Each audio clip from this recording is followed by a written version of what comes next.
पेश होना है। हमारे सहयोगी संकेत अनिल राजभर के साथ बातचीत कर रहे हैं, सीधा लिए चलते हैं। हम बात करते हैं यूपी सरकार में मंत्री हैं अनिल राजभर जी। अनिल जी, किस तरीके का ये बजट रहने वाला है? जनता को किस तरीके से इस बजट से लाभ मिलेगा? देखिए, ये पहली बार नहीं है। जब भी योगी जी की सरकार बजट लाई है तब एक नया इतिहास बनाने का काम हम लोगों ने किया है और उसकी प्रशंसा पूरे देश में हुई है और हमारे बजट का अनुसरण भी पूरे देश में हुआ है। इस बार भी 25 करोड़ आबादी हमारी जो 25 करोड़ की सम्मानित जनता है, उसकी उम्मीदों को पूरा करने वाला बजट आपके बीच में आने वाला है। उत्तर प्रदेश को आत्मनिर्भर बनाना, $1 ट्रिलियन की इकोनॉमी के लक्ष्य के साथ हम काम कर रहे हैं। उस लक्ष्य की तरफ अग्रसर भी ये बजट आपको दिखेगा।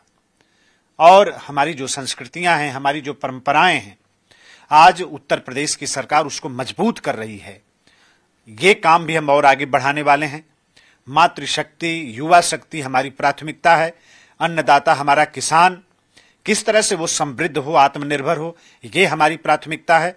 और उत्तर प्रदेश कैसे सर्वोत्तम प्रदेश बने, ये इस लक्ष्य के साथ हम लोग काम कर रहे हैं और इन तमाम लक्ष्यों को पूरा करता हुआ ये बजट आज आप सबके सामने प्रस्तुत होने वाला है। अनिल जी, आप श्रम विभाग के मंत्री हैं, क्या लग रहा है कि उत्तर प्रदेश में जो युवाओं को किस तरीके से फायदा पहुंचने वाला है इस बजट से, और जो रोजगार की क्या क्या संभावनाएं इस बजट में नजर आएंगी?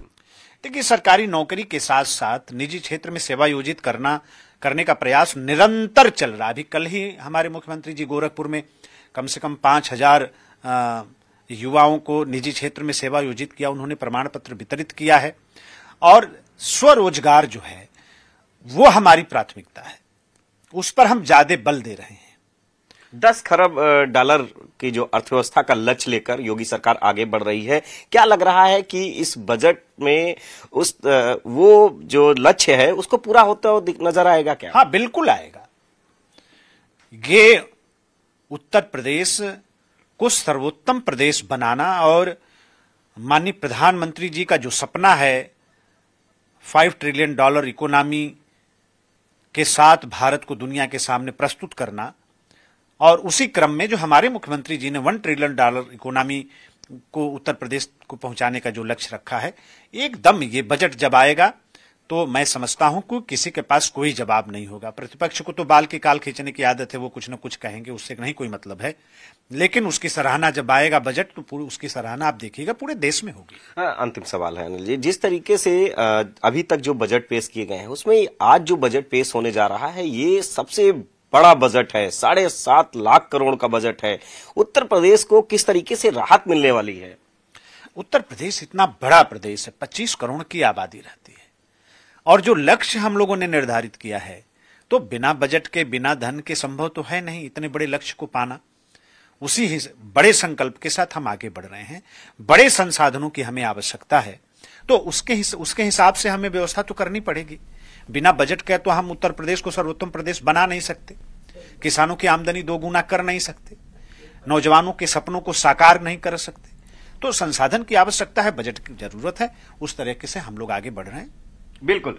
तो ये अनिल राजभर जी थे, उत्तर प्रदेश सरकार में मंत्री हैं, वरिष्ठ मंत्री हैं। इनका सीधे तौर पर कहना है कि ये बजट उत्तर प्रदेश की जनता को समर्पित बजट रहेगा। समग्र विकास की जो थीम है उत्तर प्रदेश सरकार की, उस थीम के तहत ये बजट आज पेश किया जाएगा। और जाहिर सी बात है कि इस बजट में सभी तबकों को साधने की कोशिश होगी, सभी को फायदा पहुंचाने की कोशिश होगी, चाहे वो गरीब हो, नौजवान हो, महिला हो या किसान हो। इसके अलावा अगर विभागीय अलग अलग क्षेत्रों में देखा जाए तो चाहे वो चिकित्सा का क्षेत्र हो या फिर शिक्षा।